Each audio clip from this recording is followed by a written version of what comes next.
One, welcome to my dining room. Welcome to another MLB season. Let me know if anybody can hear me.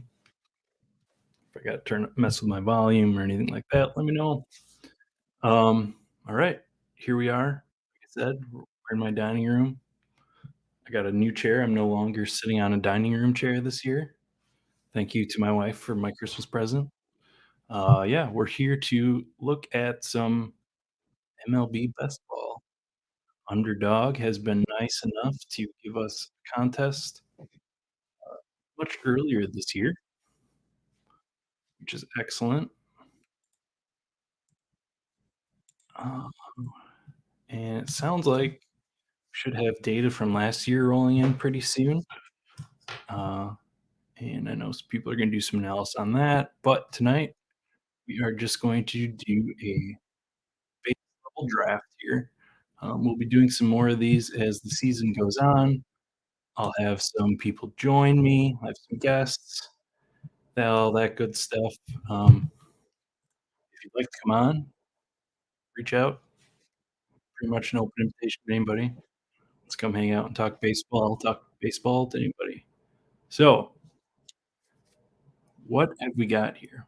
Like I said, we're going to start with a simple draft tonight. So, we have the bullpen contest, which uh, I have currently erased all of my rankings. We're going to do this straight as if we're a new person coming in to the contest, or somebody who might not be super familiar, probably not going to have their own rankings, or maybe somebody's downloading somebody's rankings. I don't know. But I'm guessing a lot of people knew we're just going to come in, enter a draft, and be like, hey, what's going on here? So we're going to do that this way first. If we do a second draft, I'll probably upload some straight projection rankings, which is another way to do it. And we can talk about that a little bit later as we draft. Um, Basics. I'm sure most of you watching this either,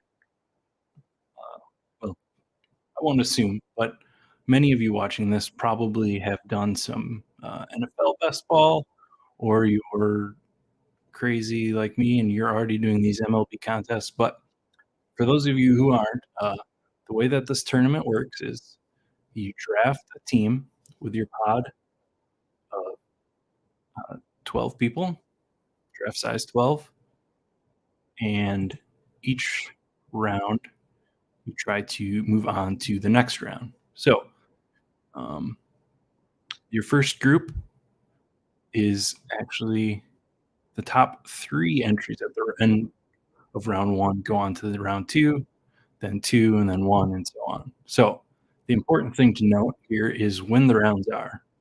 Round 1 is the longest period. It's a whole 18 MLB weeks. They're almost all exactly a week. There's a few things like a few weeks, like around the start of the season or around the All Star break, that are extended weeks, just based on the baseball schedule. Rather than having some small scoring periods in there, they'll add on a few days here and there. Um, and then after round 1 is round 2. That's how counting works.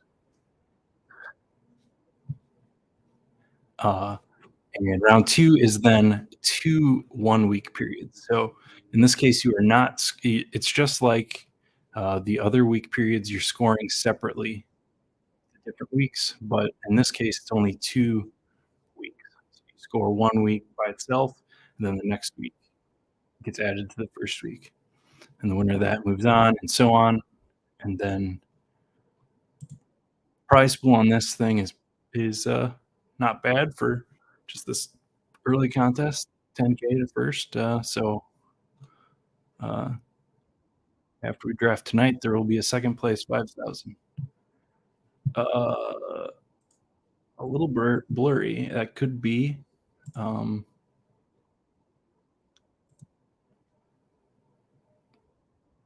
let me. I think if you're talking about my camera, probably. Let me know if that's the screen also, if you can't read the screen. That might just be my internet, and then I don't know what to do about it. But let's get a contest going here. Who knows how long it'll take to full. Oh, well, I guess I should have joined a contest.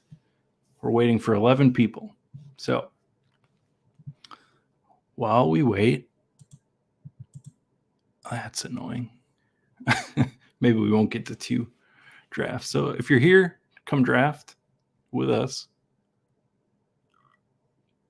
If you're not here, then you're not going to hear me say this. Oh. Well, apparently everybody just started one.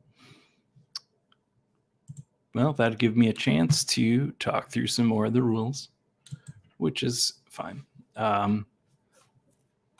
Because then the other thing, let's see, we got to go to the MLB rules by themselves to talk about scoring. While we wait for 10 people. All right.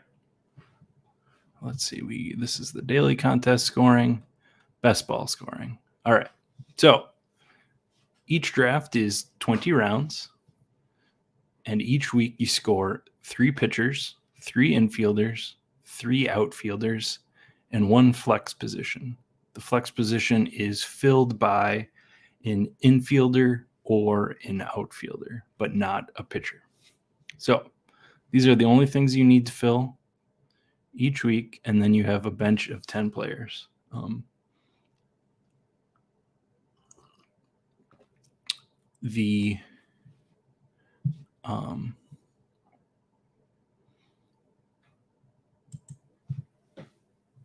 just checking my quality here on my other screen. It looks okay to me.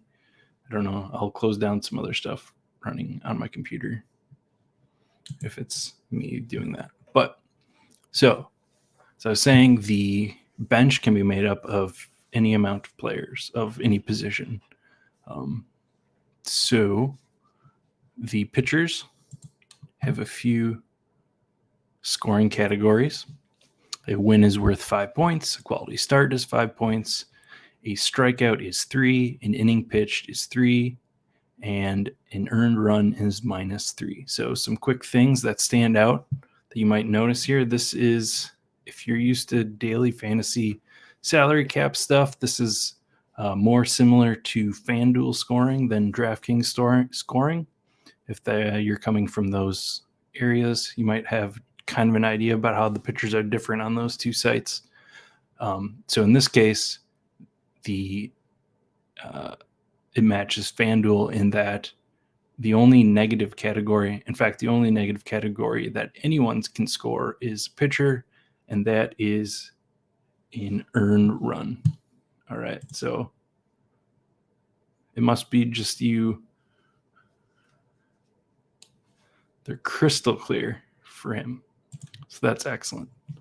All right, so as I was saying, earned runs are the only negative scoring, but it is not like DraftKings where in that walks and hits all have a negative impact. So the pitchers that really excel on Underdog, or that can excel, might actually give up walks and hits at a more rapid rate than they do in succeeding on DraftKings, if that makes any sense.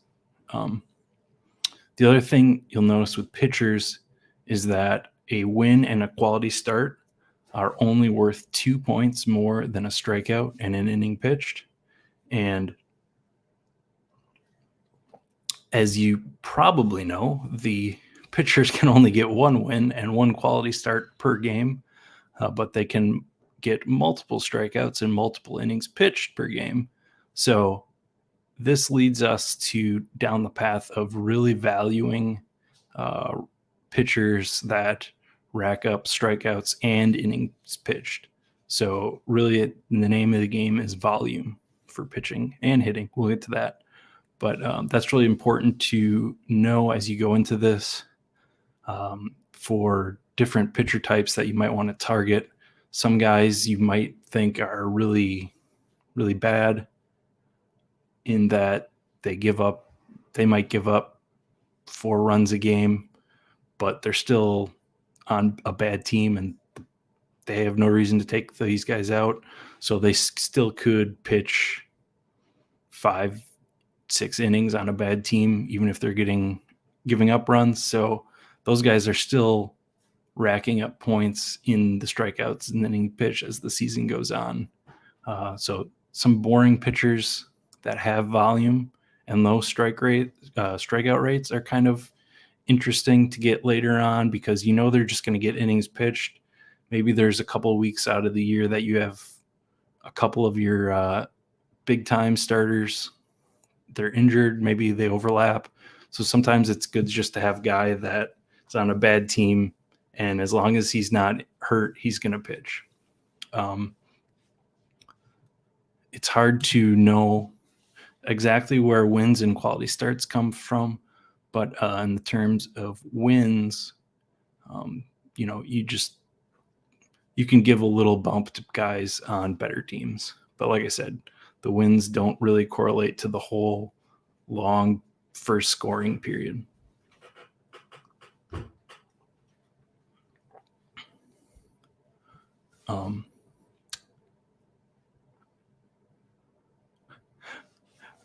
Quality starts.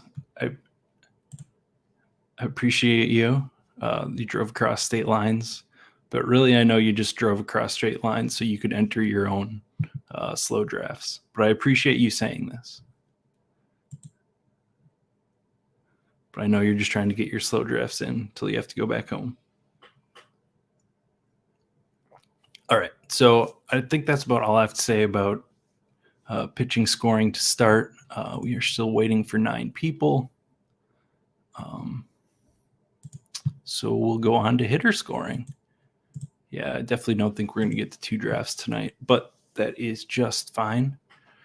It's nice to have this little thing, maybe like be able to clip it out and post it as its own video, edit down some of my ums. I don't know. I don't have any video editing software, so that might be hard, but we can figure that out later.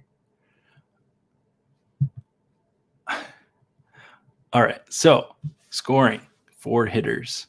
Again, you'll notice, like I said before, there is no negative number on the hitters. So strikeouts are not a problem. You don't have to worry about strikeouts hurting your hitters. You don't have to worry about an at-bat without some of the NFBC contests, points contests, and like their best ball cut line stuff. Your hitters accumulate a negative point just from the start. Every at bat, they get a negative point, and so every unproductive trip to the plate, whether it's a strikeout or just pop out or whatever is hurting you, here those guys don't hurt you. So, guy like maybe not the current form of Joey Gallo, but a guy like prime Joey Gallo won't hurt you as much in this scoring system as some other ones. But then it's kind of simple from there. Singles, doubles, triples, home runs, all worth a little bit more than the previous. A walk is like a single. A hit by pitch is like a single. An RBI is 2. And a run is 2. And then something that is kind of different on Underdog compared to some of the other salary cap sites that you might be playing on is the stolen base is only worth 4 points. So other sites, a lot of times the stolen base is worth relative to the single a lot more. So in this case, and especially if you're coming from like a rotisserie style fantasy baseball background, you're kind of programmed to look for stolen bases. Since it's its own category, that doesn't really, you kind of want to really drop that when you come in on Underdog, because not only is it not its own category, it's not even scored really high relative to some of the other categories. So like a guy like Trey Turner when you're looking at him in Roto is like, you could argue a top 3 pick. Here he's not super important as far as the kind of guy you're looking for in those top few picks. So that is the scoring. We need 7 people. This is going well. I think that's all in the rules to go over. Let's hit up some ADPs while we wait. Maybe we can find something there. So you will notice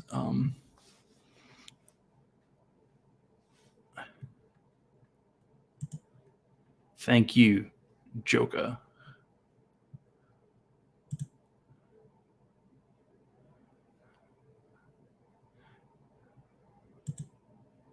All right. Now, here's a question that we can hit up.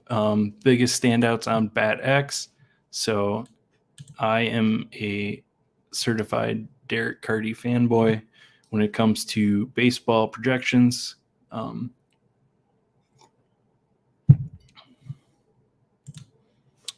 Yes, we are doing a bullpen draft.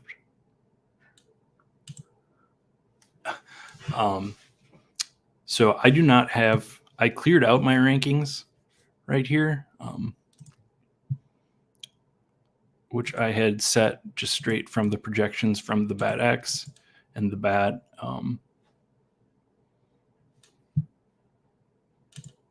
Thank you, James. That's awesome.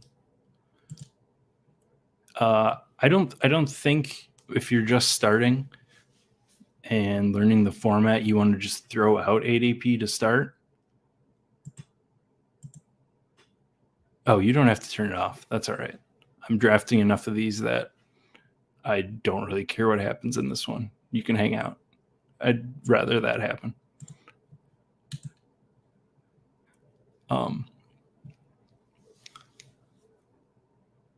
Let's see where I kind of lost my train of thought here. Oh, BatX standouts. So yes, I loaded up BatX. Let's just load it back up here. All right. So we'll save those. So this is just straight projected points converted from the free season-long bat projections on Fangraphs. Hello. Go back.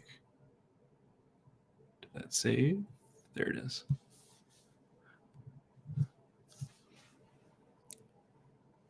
All right. Yeah. So this is how the bat projections just came out the other day. So I think I've done one fast draft with them so far, just as my guide. And I think like I said, while you're learning the format, it's better just to go in and take ADP for a few drafts, learn the player pool, learn where players are going, learn how the drafts progress, like how quickly outfielders get thin. I'm sure we can have another stream discussion on outfield.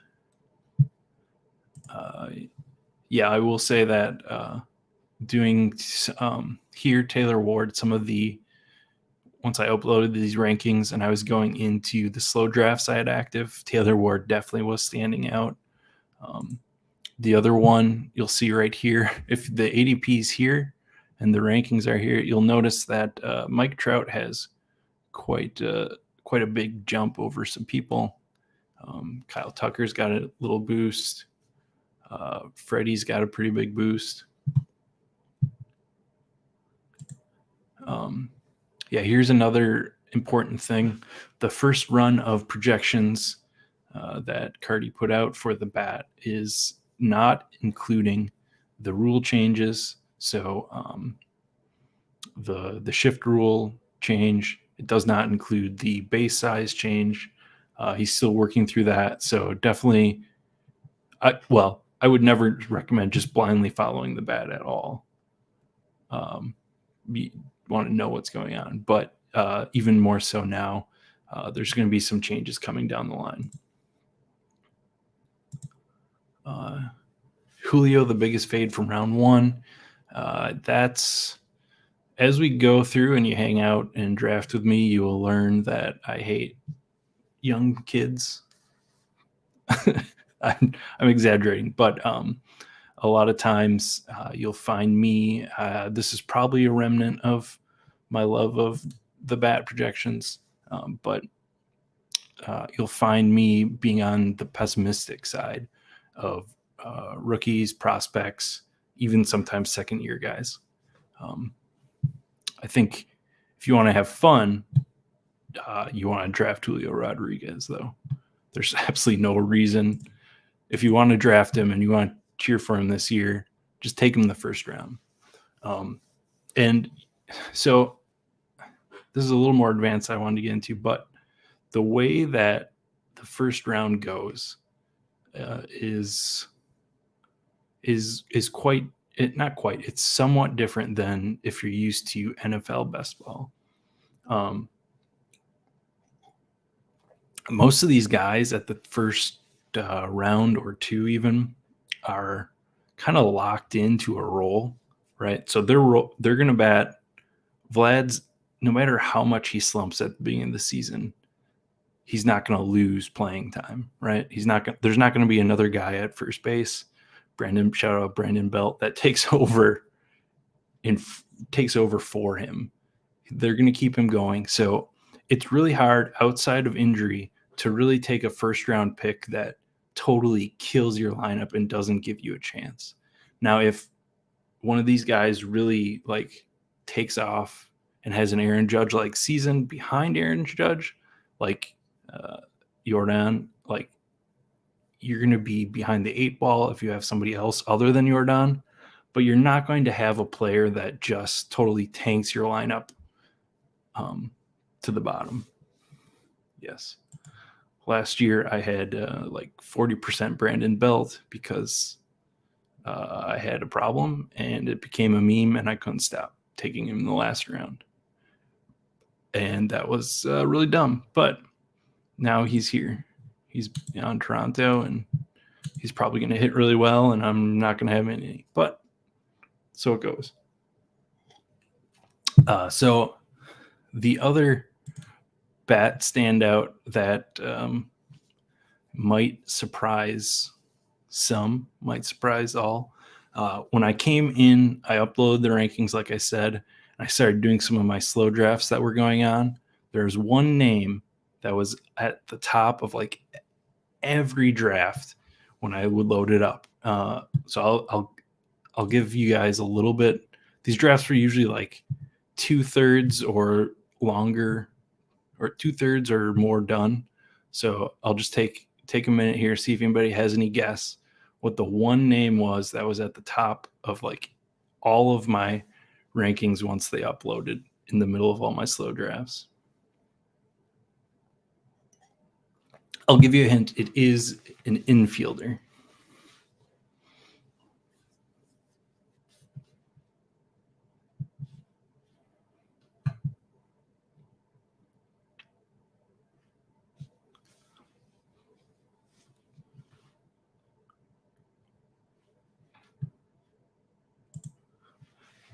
No, these were drafts that were going for a long time, or they were already like in the middle of the draft. Here's a good double guess from Nez and Shane. The Bad Bros are on the Wilson Contreras train, and I absolutely think he's a great value in the end. It is not Vlad. The question was, what infielder was at the top of all my slow drafts when I loaded up the Bat X projections? Not Jonathan India. It is a player on an NL team who wears blue as part of his uniform. This is now a quiz show, apparently.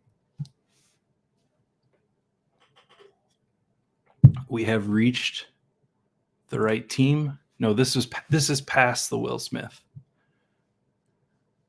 You have hit the right team though. Not Max Muncy. It was Chris Taylor. So this is where you don't blindly follow projections. And so I said, Chris Taylor? What? Why is that? So I went in, and this is where I think like some people go like super overboard on stats and stuff, which you don't need if you have a good projection stat. And like you can put a lot of faith in a good projection set that you trust. But when it came to Chris Taylor, I looked at his projection, and well, we got a little time. Let me open it up here on the other screen.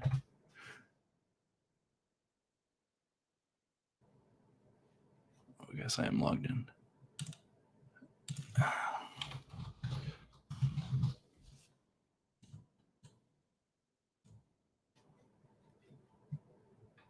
All right. So the thing that the BatX is currently doing that Steamer is not is giving him 60 more at bats. So this is really small. Let me zoom in for you guys and gals.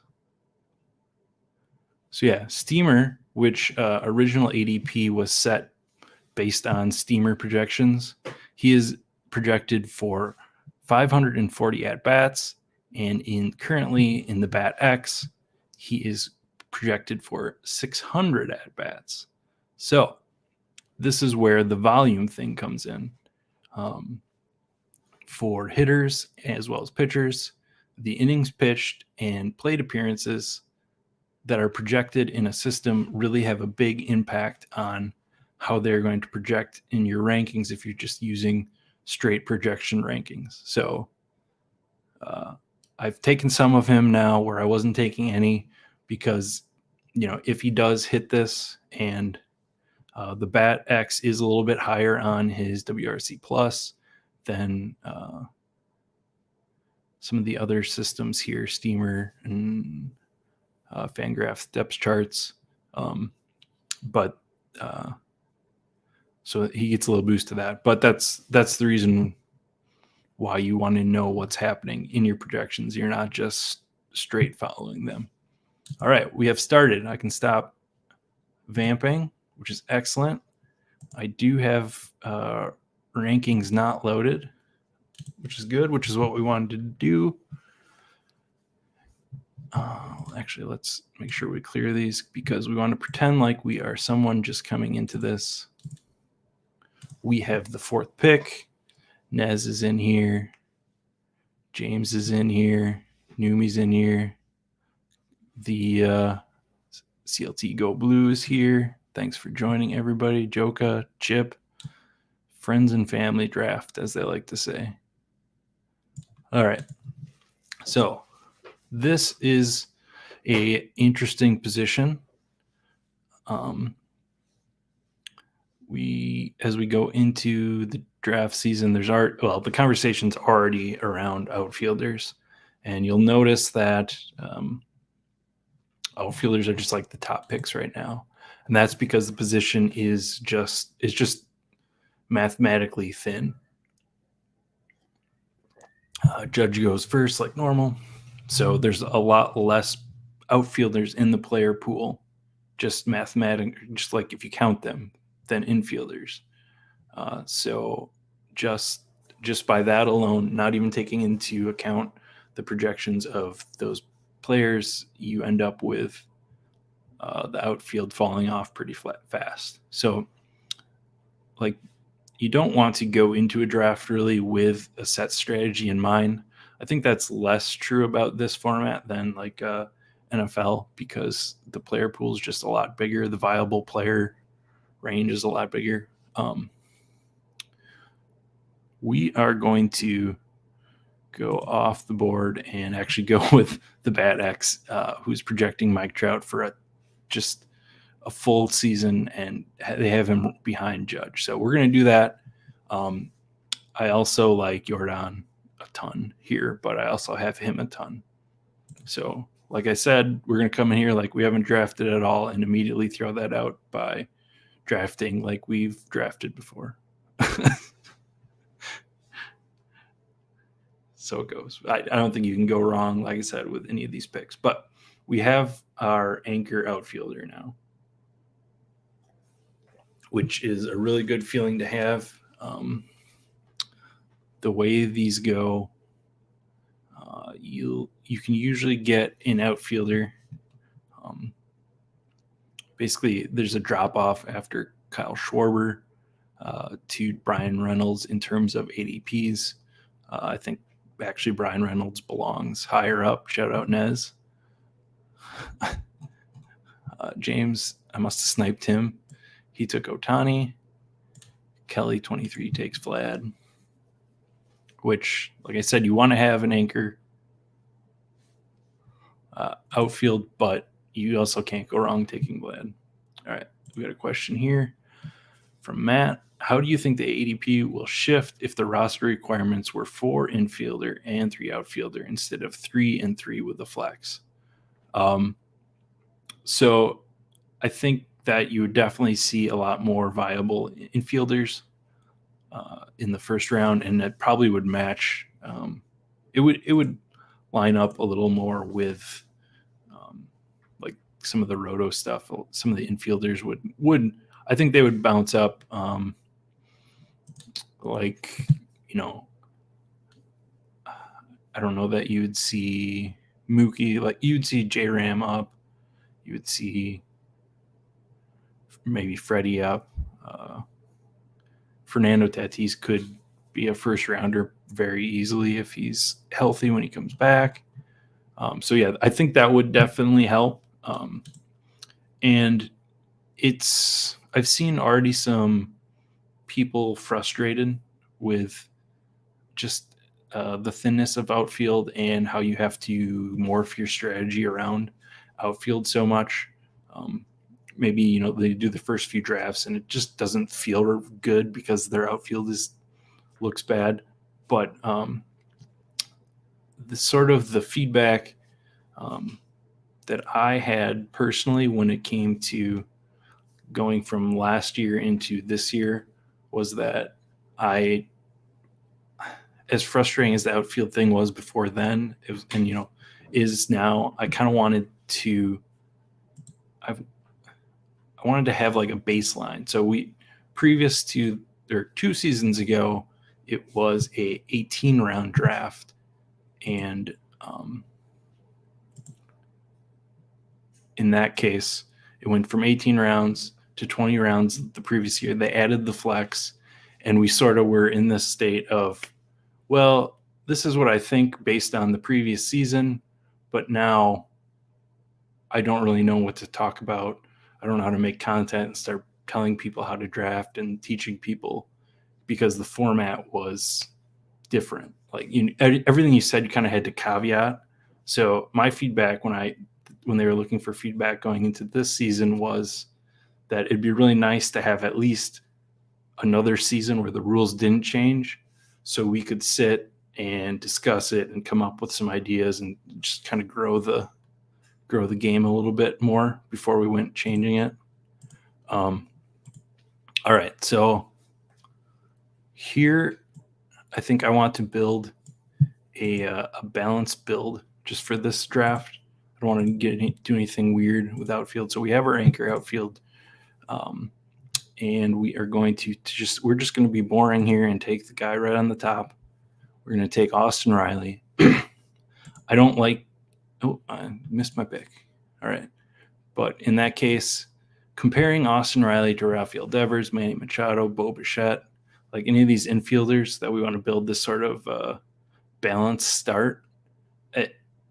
If you have a preference of any of them, just take the one you like. If you're going to do a few drafts, like something like that decision, like if somebody tells you that they know which one of those people are going to really dominate the other ones this year. I just don't believe them because all those guys have the abilities.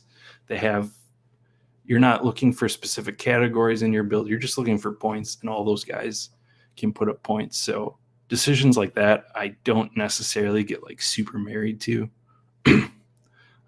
just because I'm going to be doing so many drafts, and but by the end of the draft season, I'll have some of all those guys.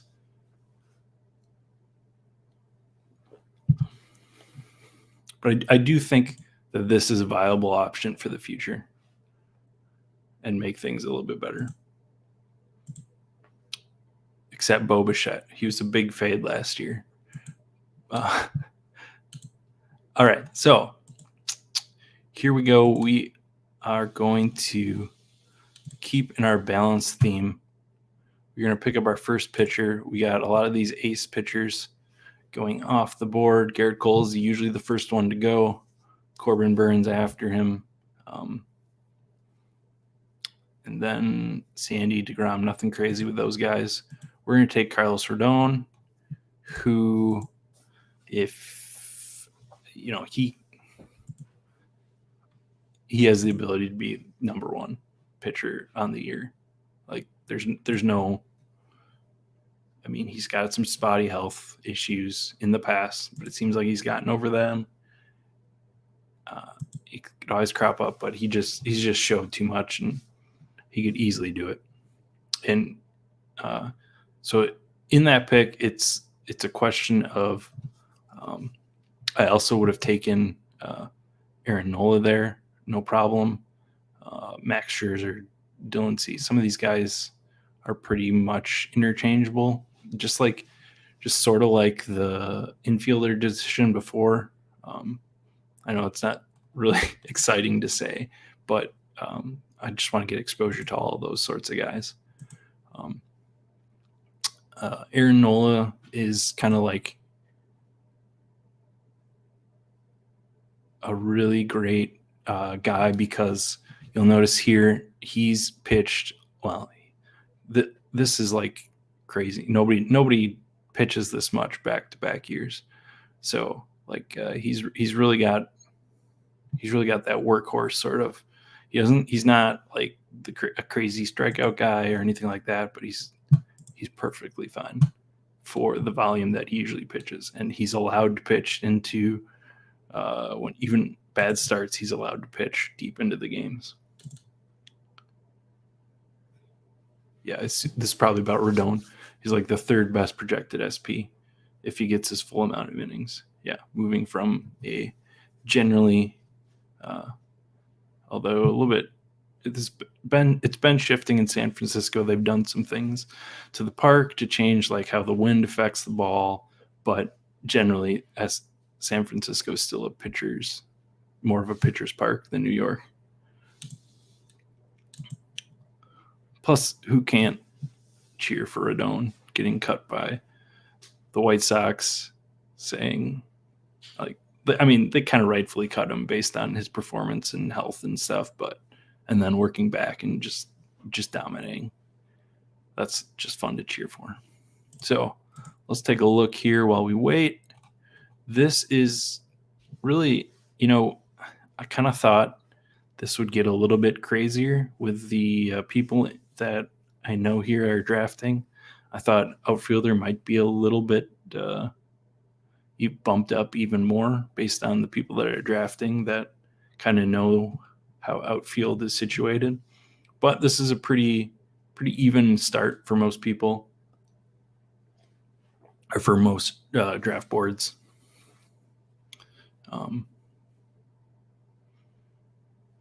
It feels like I don't know, when you think about this and compare it to like NFL drafting, I just feel like it's hard. Like these first few rounds, it's really hard to say that any of these people are bad picks. Like all of these guys hit high up in their lineup, or they're the ace, or in the case of like Strider or Rodon, they're just really good second guys on their staffs on good teams. Well, except Sandy, but he definitely a volume play too. But yeah, none of these guys outside of injury, they're just not going to lose a ton of playing time. They're not going to get benched.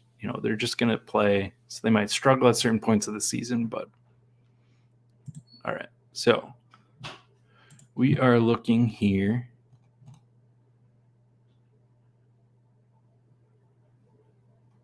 at our next pick. There's actually kind of a lot of outfield options at this point based on how some of these draft rooms go and people start moving up the outfielders. So that's kind of nice. I like all of these guys. There's a lot of pitchers here. So I'm going to take a breakout guy, or I don't know if he's a breakout guy or a guy that might get to finally just DH, not play outfield. I'm going to take Eloy here. And then I'll take any of these outfielders, but we're going to take Eloy here. And then we're going to look at hopefully getting one of these pitchers back. If not, we'll probably look at it, maybe an infielder, another outfielder. We'll see what happens here. We can go a lot of ways here. Yeah, I just like Eloy. Yeah, James would have taken him if he made it back. Brandon Nimmo is going to hit first for the Mets.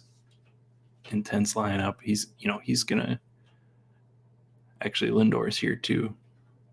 It's not I'm not going to get too deep into stacking on this first one, partially because I want to see how the data shakes out from last year. But that's another conversation to have. That's sort of like the second question people have. Question one is, how many players should I take? Yeah, Eloy's going to be, we might have to start calling him Buxton Jr. at this point.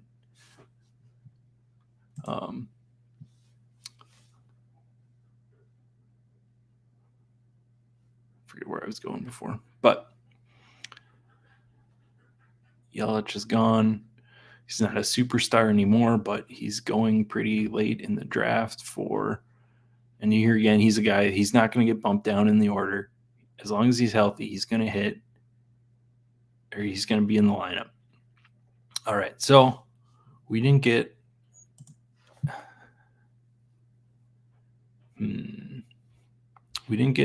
the pitchers really that I wanted. I'm fine with any of these other guys, so I think we're just gonna take this outfield gift that we're given, and people are not snatching up outfielders; they are snatching up pitchers, which is sort of uncommon. So we're gonna take the outfield. I know I said we're gonna start balanced, but based on what the room is giving us,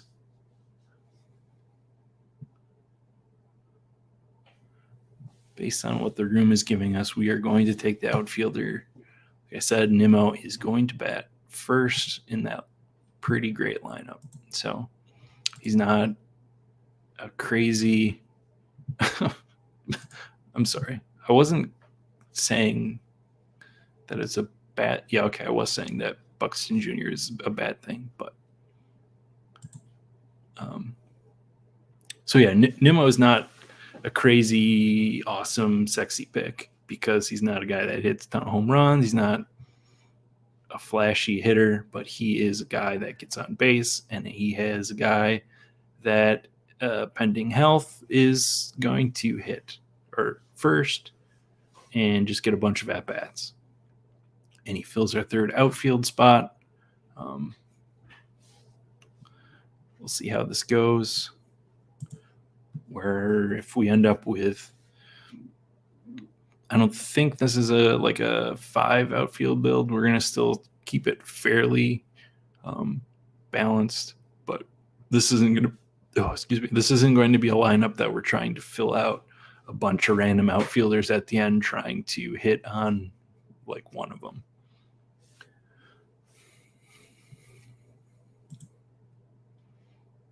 Let's see if we can make this a little bit bigger.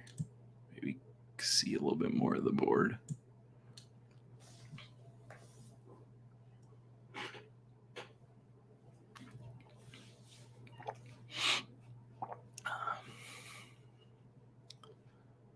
Don't have a ton to say. Nez is starting off with a really interesting build here.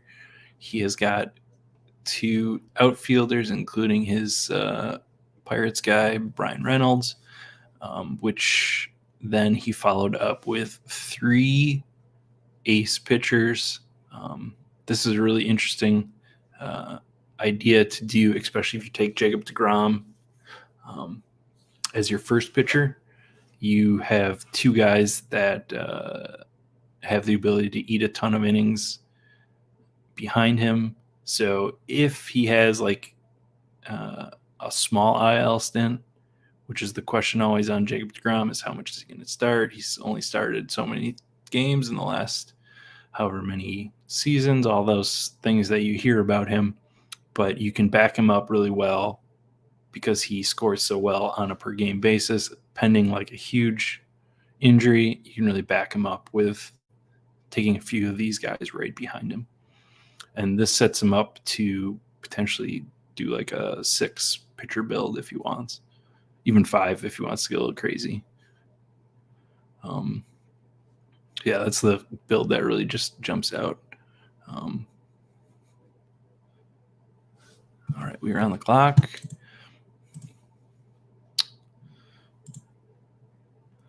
I don't want to miss out. There's a bunch of infielders I like here. I don't want to miss out on a pitcher here for this balanced build. So definitely you, Darvish, another guy that just pitches a bunch of innings, strikeout upside. He's great here. This is a great value where he goes. So yeah, the outfield here, or the pitchers were a little bit thin here. So I wanted to, I like some of these other guys too, but wanted to grab you there and then see what comes back to us.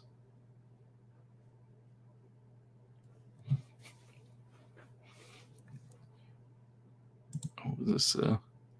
I guess I don't know what O'Neal Cruz's ADP was. I don't know if he was reaching. Carlos Correa. So it's interesting with the whole with still some other people like. The situation isn't 1-to-1, but with Correa. Jeez. Good morning. With Correa and his not signing with the team, he was just dropping down in ADP. So the free agent pool is kind of thin at this point as far as who's left out there to sign, but there's some guys in the later rounds. McCutcheon up until today, Tommy Pham, guys that are not great anymore, but hit the ball.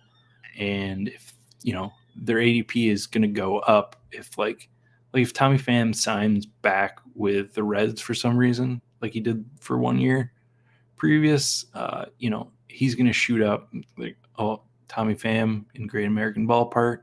Thank you, Nez. So here is where we won't get too deep into stacking, but in general, I'm stacking a lot less this year.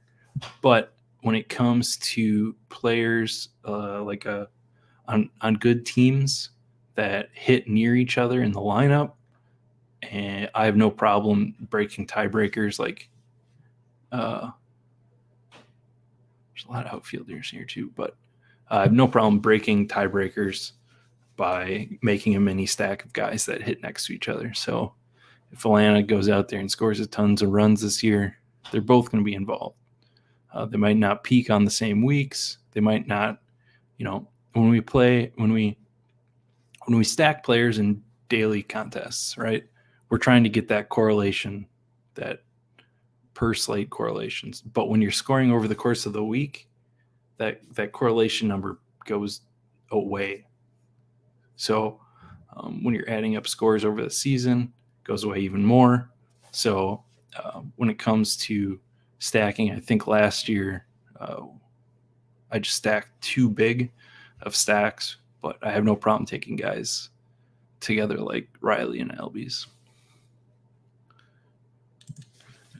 Ned's saying he has a lot of DeGrom so far. Yeah, I mean, there's, I mean, there is a reason, but there's no reason that he can't be number one, right? Like he can't, he might, and you take him third round, he might, he might be the guy that you need, as they say. But yeah, he can outscore every pitcher if he's healthy. So there's like if you're willing to take that risk on your season, I think you do it.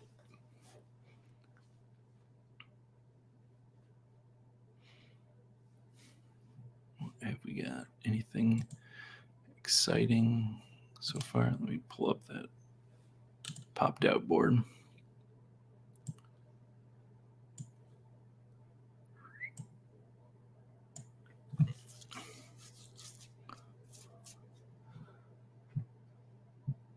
All right, so Joka started here. This is an interesting start.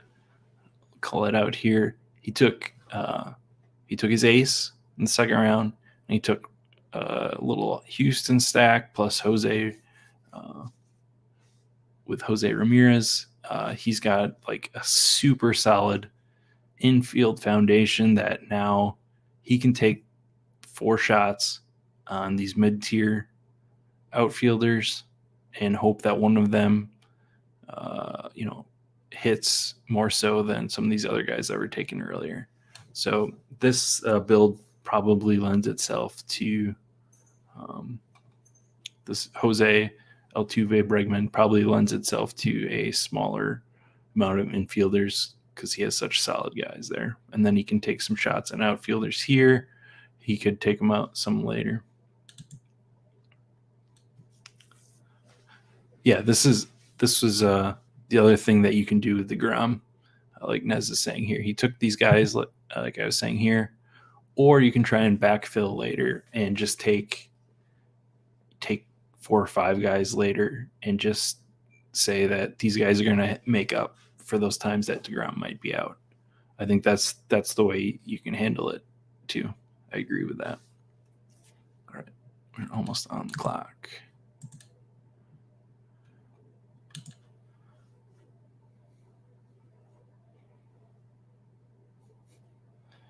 I think with the outfielders that we have upcoming, don't really want to jump one of them. I wanted to take Zach Gallen there, who really had an outstanding season and kind of took off. I'm not a Tristan McKenzie guy, but he pitched 191 innings last year. He really improved. So we're going to mix it up.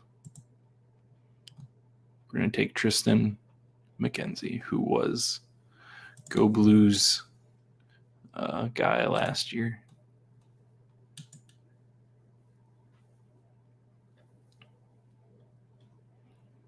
So yeah, we're sticking to the pretty even build. 3 pitchers, 2 infielders, 3 outfielders so far. We've got our anchor guys at each position that can pitch a ton of innings or take a lot of at-bats. And from here, we can kind of go. But yeah, you'll see here now as the outfielders start disappearing from the ADP, where you really start feeling the pain. Here's like Jake McCarthy, Alex Verdugo, Hunter Renfroe. A lot of question marks started coming up. Actually, when you talked about the Bat X standouts, there was a really pretty good projection for Masataka Yoshida. And some of the other projection systems are liking what he provides as far as batting average and on-base stuff. We don't want Trevor Story. There's a story behind that, which we won't get into right now. Yeah, James. It was either Gallon or McKenzie. Yeah. And Bichot, who is Go Blue in the draft, CLT Go Blue.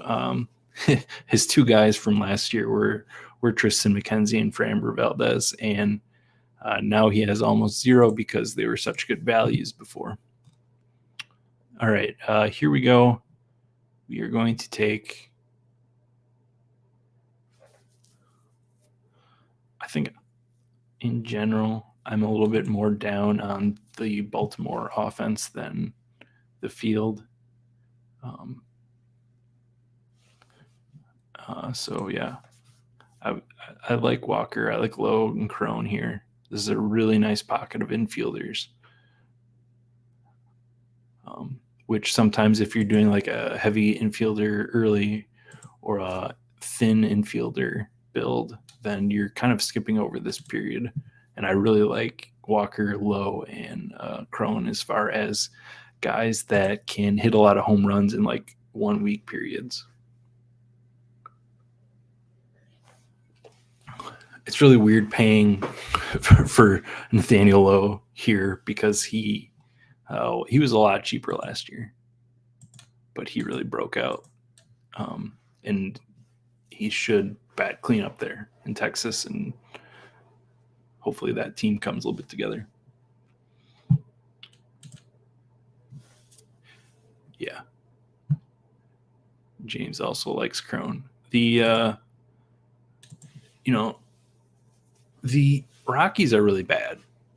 there's no way around it. Like that lineup, the pitchers don't really factor in, but that lineup is not great. Like they didn't get better. Chris Bryant's a giant question mark as to what his back and his heel and stuff are going to do this year. But no matter how bad that lineup is, they're still in Coors half the time.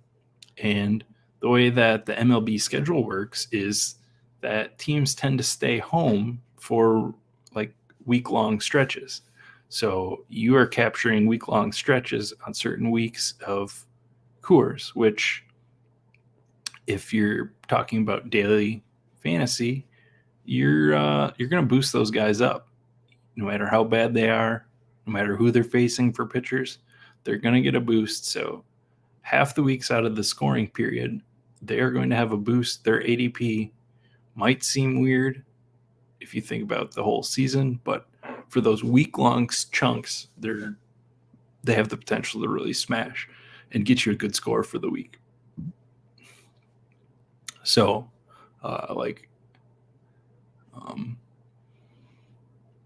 when you then look even further into the playoff periods, and I don't know if anybody's put it together yet. We just talked about it, but a spreadsheet, when you look at the schedules and stuff in the playoff periods, you look and see that each of the 2 week periods have like 1 week where that the Rockies are at home. So you're going to get like a stretch each of the playoff periods, rounds, I guess is what they're called technically. Each playoff round has a week or so of games at home in Colorado.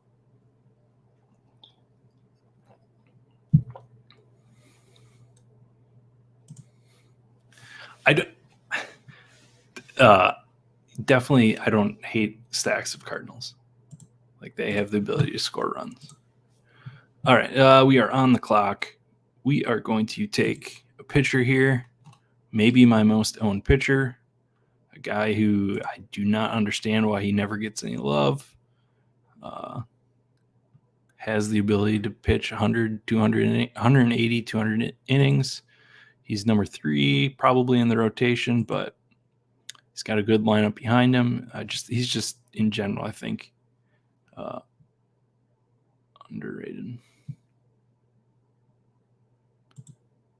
Yeah, and just jumping back to this comment about 4-man stacks, I don't think it's wrong. I don't know that it's wrong.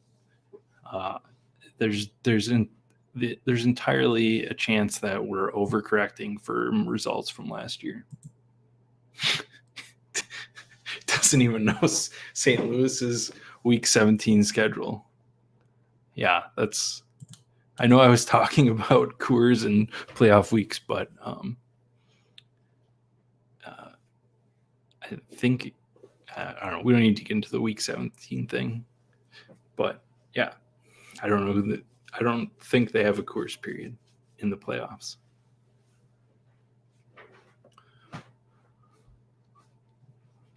All right. So here's an outfielder that we've already ruined. Started out way behind in ADP. He's like 200. Thankfully, I grabbed a bunch of them there. And now he's 126. I think this can still be a good value on Lars Nootbaar if he comes into spring and he shows what everyone is thinking he can do. He's still going to keep going higher. So I don't think it's terrible to take him now at this price, but you're starting to draw pretty thin on the potential. Not the potential, but just on the cost. There's a lot of guys that could potentially play in the outfield for St. Louis. If you look at the depth chart, Jordan Walker's knocking on the door. They have guys that play all over the field. So whereas in the first few rounds, these guys are guaranteed playing time, Lars, he has to show up and the risk is there. So if you want to grab some now, still keep grabbing them and enjoy that. All right. After all of that, we're just going to have fun. We're having fun here. Let's take Lars. Let's take our guy. Sorry. After I said all of that, and now he's a bad pick. We're just going to have fun. We're going to live a little, as they like to say. As the kids say, live a little. I think that's what kids say. I don't know.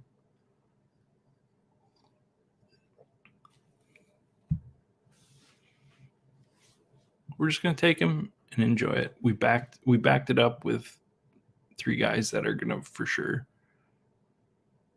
outside of injury, probably perform pretty well.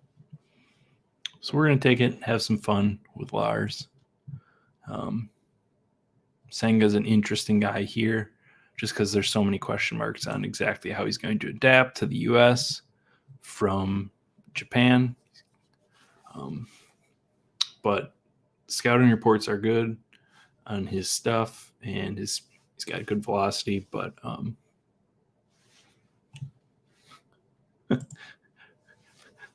yes, we are living a little.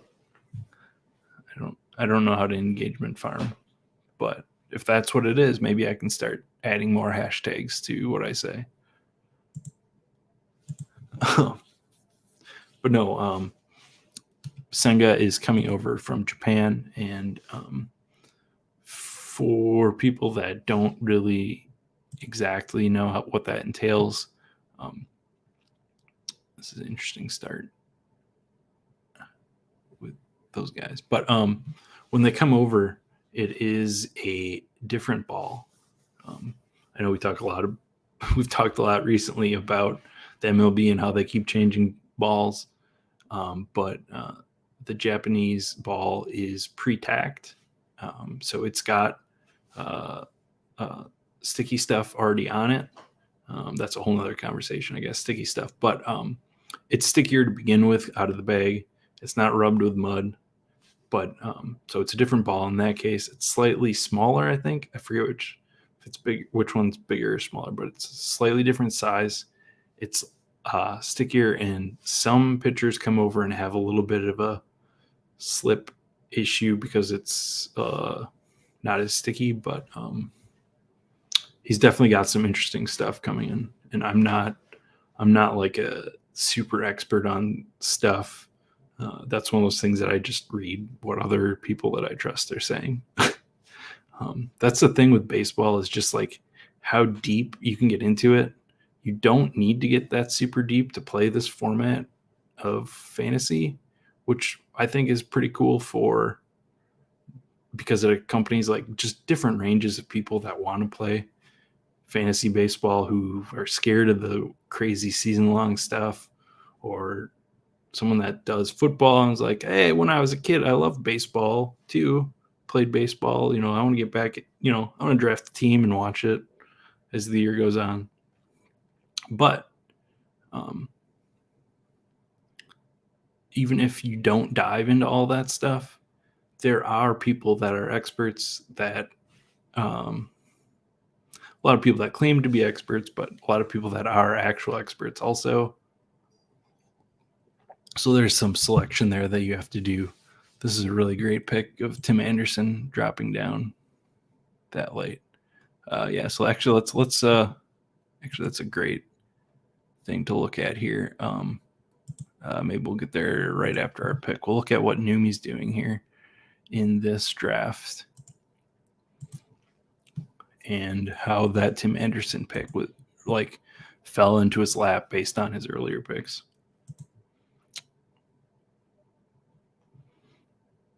All right. What do we got here?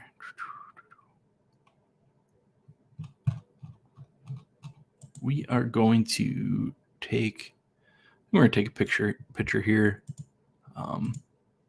I don't have a lot of Jesus Luzardo yet. Saw some good articles about him. I know some people in this room are high on Lance. I'm not super high.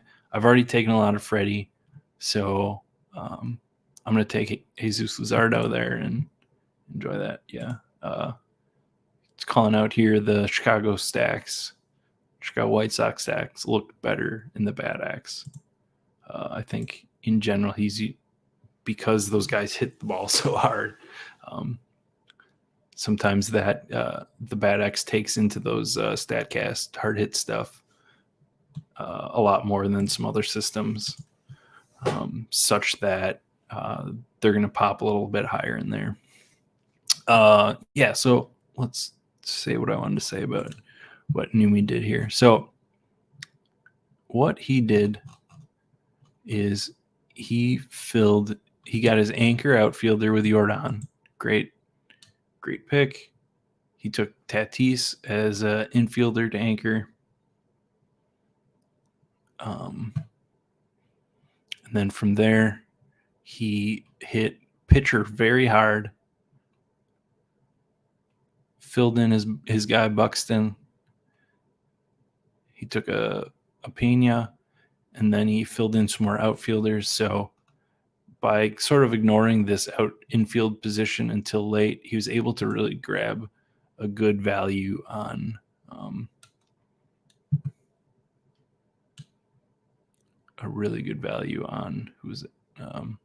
Tim Anderson, who was hurt a lot of last year and could come in. He's going to lead off for Chicago. What did I read? I don't know. Yeah, you're blowing up my spot here. Oh, no, he took... Oh, shoot. I wanted to take Benny to go with Eloy. No big deal. We are on the clock. I'm actually going to grab another pitcher here. A really boring pitcher. Not a high strikeout guy. But a guy that should be allowed to pitch deep into games for a good team in Jordan Montgomery. He is not an ace. He's not crazy good, but he has this ability to pitch into games. He had 14 quality starts, which is excellent. So in this case, it's a guy that pitches a lot of innings. Who's else around there? To compare, Chris Sale is a super high upside pick. If Chris Sale, here's another guy that if he comes back after all the injury stuff that's gone on, and he comes back and he's Chris Sale, as Chris Sale is, then this is an awesome pick. But based on what I've got so far and taking this Luzardo, some maybe question marks on McKenzie. I just want a guy like Montgomery here, which is really boring, but I like having some of those picks. And Nez says here's some of the St. Louis Devil Magic, which I think usually works on hitters the best, but he's right. Who knows what they can do with him? And they need guys potentially. So I can't remember what I read. At this point in the season, people are starting to put out all their fantasy baseball content. But I will try and find that Luzardo thing. I guess I'm 13 picks away. You can try and find it now. It was something on Razzball, I believe.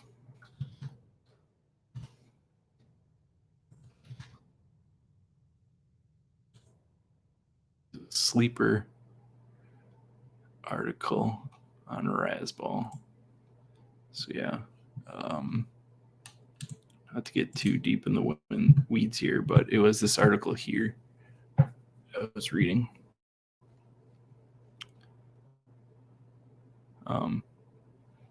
So Luzardo is a guy that we're not entirely sure about the innings. We're not going to get too deep into that, but that's another reason why I like the Montgomery pick. I don't know what Miami's going to do. They've assembled a ton of pitchers, so they have a lot of guys coming up. Luzardo still has some options. I think he could. I mean, it'd be weird, but he could see a stint in the minors if they want to bring up like Max Meyer, or they want to see, because Edwin Cabrera. I said we weren't going to get too deep into this, but Edwin Cabrera is out of options. As of now, they have not traded Pablo Lopez, so they have a crowded rotation and a bunch of guys knocking on the door with skills. So, and they have Trevor Rogers, who knows what Trevor Rogers is. That's a whole nother conversation. Luzardo is nice. He was the guy you could get 20th round last year too. So that's another thing where it's weird to click on him now. And maybe that's a bias that I need to get a little more over.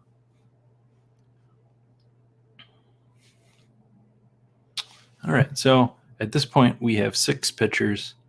Though this is probably a 7-pitcher build. Ooh, J Train agrees on the Montgomery pick. Yep. Yeah, just look at what they got out of Jose Quintana last year. Exactly.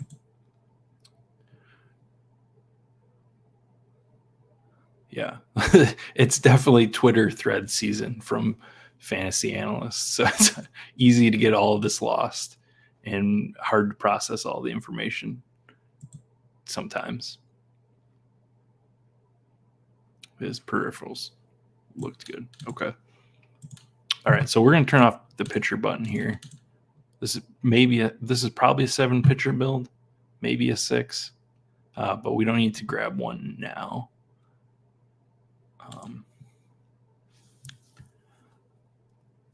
I have started here to grab some Trey Mancini. I was kind of out on him as I started the season. But number 1, he's an outfielder. Number 2, here's another guy that if he signs, what if he signs with Colorado?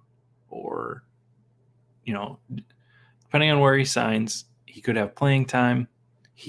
Despite the slump when he went to the Astros, he still hit the ball hard at the beginning of the season. And,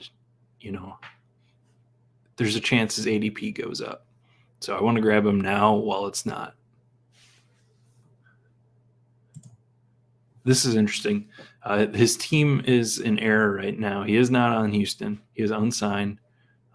So Nez is pointing out that he might not have he might not have. He might already have a boost built in just being on a great team, labeled on a great team with Houston. Although I really wonder how many people are drafting right now that don't know that. I can't even guess. I just know that it's a lot of the same names drafting right now that probably know that he's not on a team. But there's a lot of question marks on these outfielders here. A lot of them have defined roles, unlike Trey. But if something breaks right where he signs, he could get playing time and he could shoot up. So where I was kind of off of him based on his results last year and based on not knowing exactly if he's going to end up in a situation with even playing time available, just to grab him some and build him into some builds. Yep, exactly. Outfield dries up as long as he doesn't go to Oakland. I don't know what to do with Oakland. I have been taking Seth Brown here. I have to admit, I think I didn't even try to do this, but my most owned player is Ramon Laureano, and that's scary. So we're probably in infielder territory here.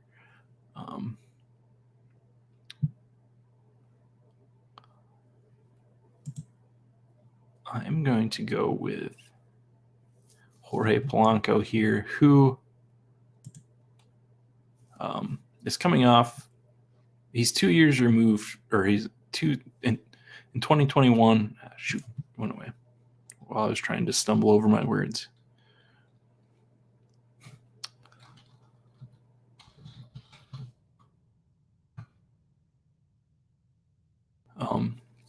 So yeah, he had a lot of injury issues last year, but he is he's just 2 years removed from a almost 1,500 point season.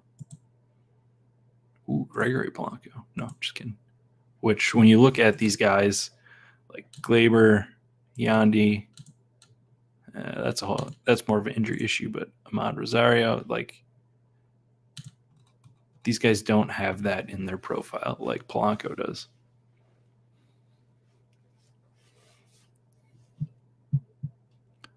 And there's no reason that he's going to lose any playing time in Minnesota.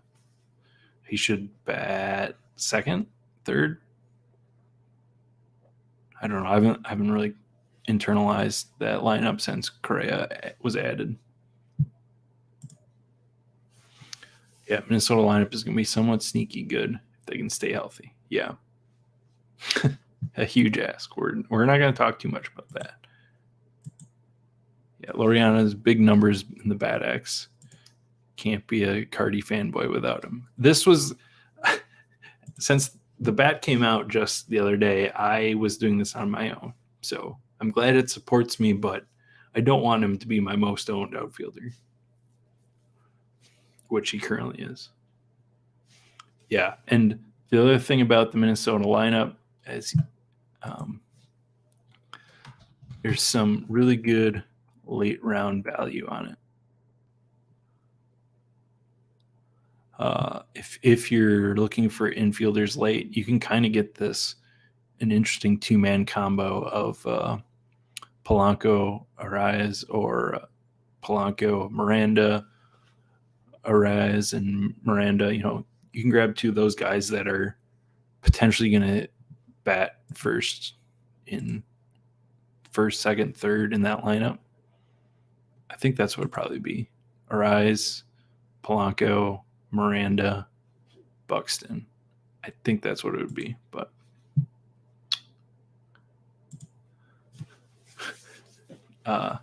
this is weird. It's weird saying woo J Train, but woo J Train says he has a bunch of Kirilloff, which doesn't feel great, and I will agree that probably doesn't feel great. He's had I don't know, having multiple wrist injuries, I just I'm too scared of that one, I'll be honest. But he can hit, so let's see, where were we at? We are still probably not looking for a pitcher. This is probably going to be a 7-pitcher build, which leaves us 13 spots left over out of the 20 to distribute. We really went in early on outfielder. And when I'm doing a balanced lineup like this and not really trying to do a fragile of anything, I'll sort of do this math in my head and think, okay, I took these guys early. I'm spending the cost on outfield earlier than I spent the cost on infield. So from there, I want to probably, in the case of filling 13 positions between infield and outfield, I'd probably weigh the one that I spent less on early to get more positions. So that when I talk about a balanced build, it's sort of that balancing the cost of the draft picks with the amount you're going to end up at that position. So if you're waiting, if you're doing, if you're not grabbing some early pitchers, you're probably going to want more of them. It's pretty simple like that.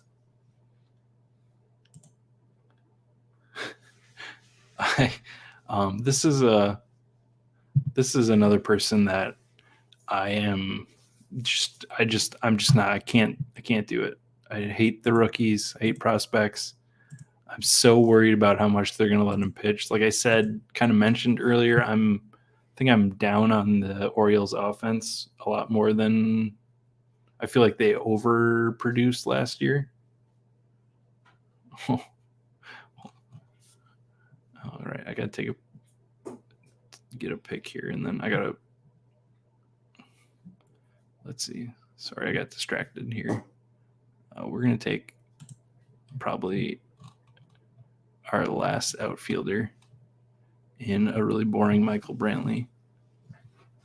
I got to take care of my dog here a second.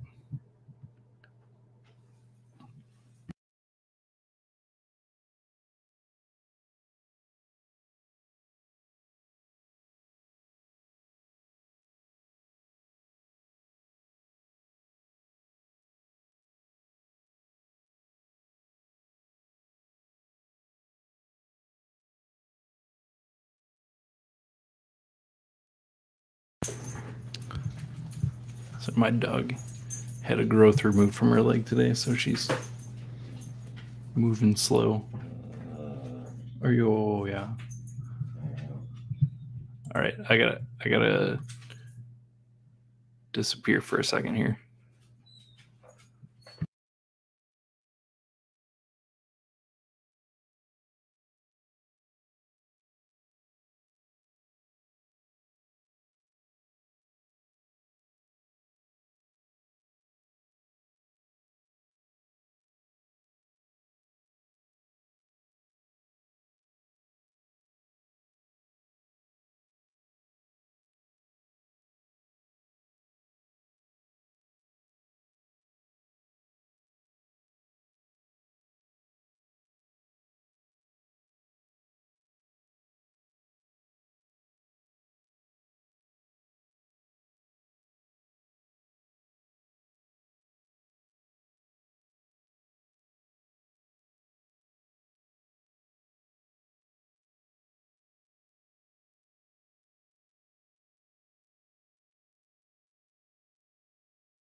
Sorry, everybody.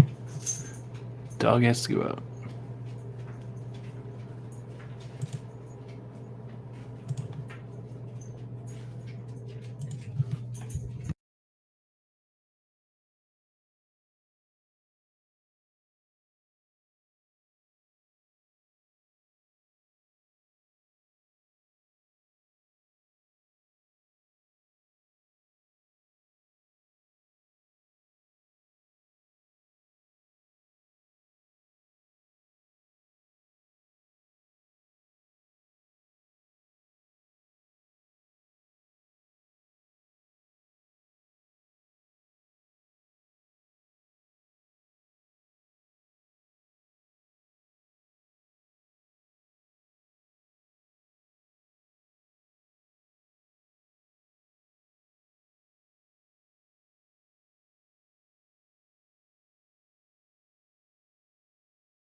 All right. Sorry about that. Normally she goes out on her own, but she was put under today to get her teeth cleaned and have a growth removed off her leg, so she needs to be monitored. I don't want to pick her up right now. I can see if I can get the other crazy one to come. Spots.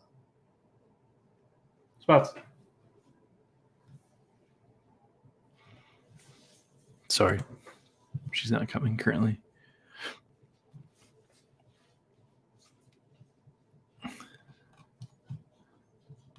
Alrighty.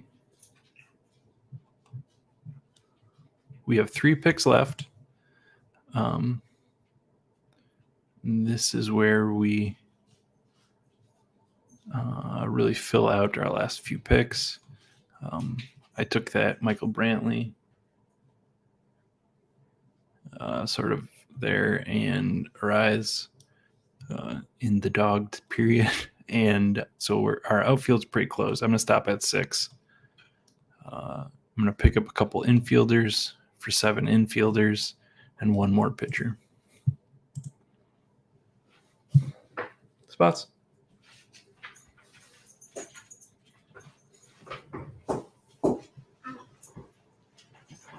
Here, let's see if she wants. Here she goes. She's blurry. Yeah, she doesn't want to be on camera. And the other one I can't pick up right now. All right. Let's see. The question from Joka. I will get to you in a second here.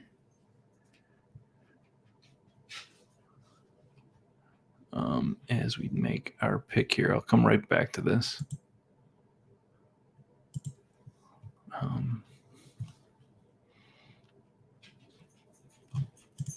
Turn off outfielder.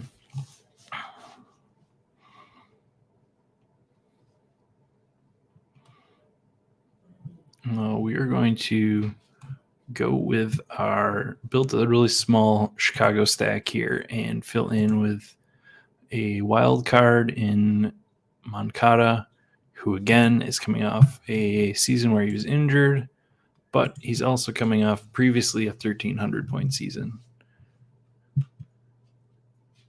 Who knows what we get from him this year, but pairing him with Eloy, I like. And he's usually there late.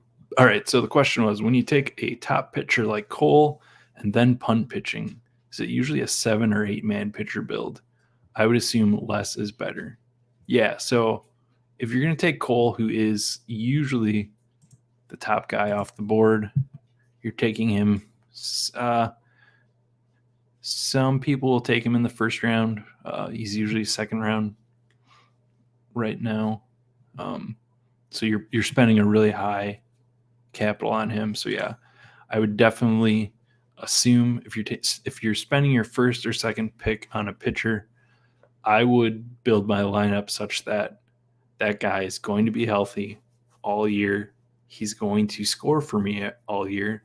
And then I have 2 other pitching positions that I'm trying to fill for the rest of the year. So definitely don't want to get crazy.